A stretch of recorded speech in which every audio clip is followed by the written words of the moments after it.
Hey guys, welcome back to the channel. So again, we're with Chris. We're gonna be installing the long arms onto the Jeep finally. We already did the cross member, so we're ready to install that. We're gonna lift it up, put on some jack stands, and let's get down to it. So here we have two of the control arms. I put the hardware for the clamps. Even though we're not gonna tighten it at this time, I just wanted it in there already. We do have to measure from eye to eye. And on the instructions, it says lower control arms 36.5 inches, upper control arm 33 3/8. So we're gonna put it to those measurements, and then afterwards, I'm gonna end up taking it to a shop to get the correct caster angle. But for now, we're just gonna run the Iron Rock's recommended length. So I will get the Jeep lifted up. So we're gonna start with the upper control arm so we can remove the old joint and put in the new one from Iron Rock. And yeah, let's get started. Okay, so the first thing we're gonna work on is the upper control arms. We're gonna take them out. I have the iron flex joint that's gonna go up here. So I think that's the first step that we wanna tackle. And after that, we'll take off the bottoms and cut the mounts off. All right, so we got the upper control arms removed from the axle side. Now we're working on the body side. For that, you need to take off that rubber piece. And then there is the bolt. It's a 13 mil. And then once we take them out, we're gonna start working on putting in the long arm. Chris got the air tools. Got the air tools. All right, ready? Yeah. So we had to take out the bushing from the top of the axle. And I used this Iron Rock tool. It made it so easy to remove. I 100% recommend it. So spend extra money and buy this. Now we're gonna put in the Iron Rock flex joint on top and then put in the long arm. Okay, so a little update. Now we have the bushing on the upper controller, on the upper axle, the upper control arm bushing, I believe it's called. And I put the long arm in just to see how far off we have to move it. And we are pretty far off. We're gonna have to remove the lower control arms now just to be able to move the axle into place. But we're almost there. We're gonna take off the lower control arms and then we have to cut the mount. So we're gonna have to cut that mount right here. The lower control arm actually travels from there all the way across to over here, so it'll get in the way when it flexes up, so we will have to cut it. Okay, so for the upper control arm mount, I know you probably don't want to, but I'm hitting it side to side just to be able to push it down to get it in place. That way we can put the screw through it and it's holding it while we remove the lower control arm. Okay, so with the help of Chris, we're able to get the upper control arm on there. Well, the long arm. Can you move your hand so I can show? No. So we got that one on there. We had to use a ratchet strap to kind of hold it down. The control arm kept wanting to go up, so we ratchet strapped it. Now we got it in. So now we can actually loosen up the lower control arms. Right. All right, so if you look at what Chris did. What? We're starting to cut off the mount. I wasn't sure if we should cut off this pinch weld here. I probably will at the end of the day, but for now we're just trying to get it out of the way. Cut the back side of it, and so we can put the long arm in. But getting there step by step, it's a process for sure, but yeah, we're getting it done. I'm cutting off the passenger side mount, and it's better to do it in pieces. So the way that we did it is we cut this side, the left side. I left the pinch weld because I'm not sure if that's important or not, so I just left it. And then on the bottom, I went ahead and cut it pretty much flush with the frame. Now I just gotta cut this side, and when you're cutting this side, just be careful to not cut the ABS or brake lines up here. So the way that I did on the other side is I cut pretty much until here, and with the grinder I kind of just scored it, and then I just bent it, and it bends off pretty easy. So we're getting there. The spring looks much better now than it was before.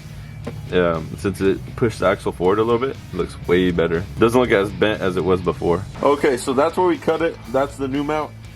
And the long arm, it has a rubber side that goes towards the axle, and it also has a bend. The bend goes towards the inside of the car. That way, when you turn the wheels, it doesn't rub on the long arm itself. And then the flex joint goes on the back side. You get the bolt. So I suggest putting in the flex joint first.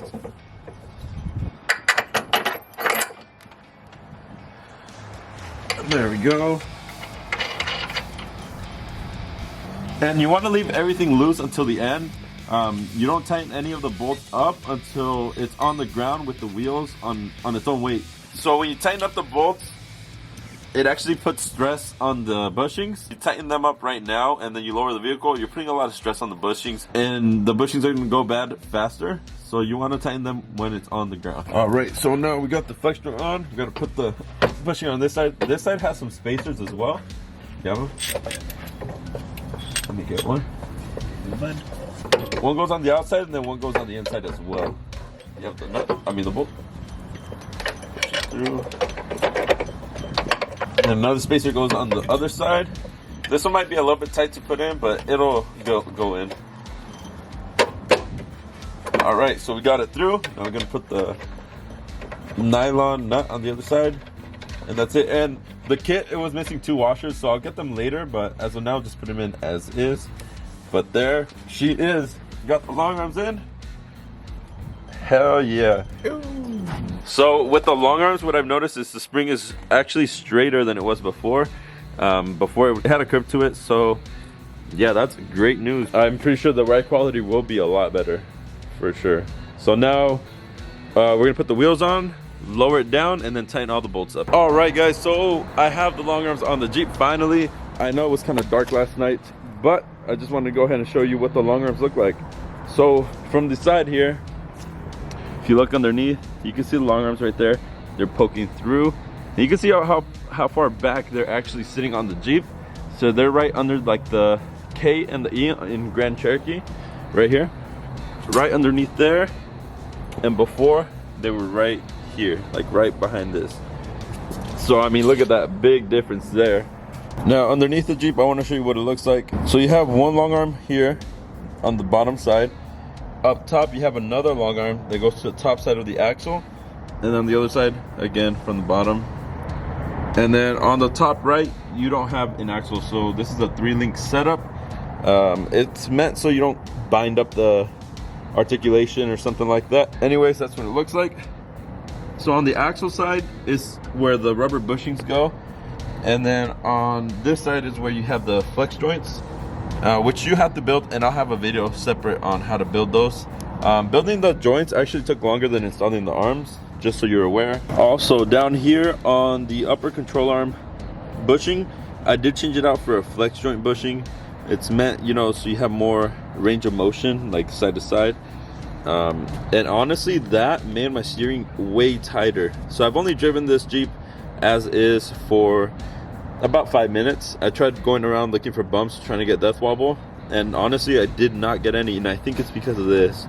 On the old bushing, the sleeve actually just came out, so it's honestly good now. If you look at the spring, when you install the spring, it's actually at an angle. So this top piece, it's not straight flat, it's at an angle.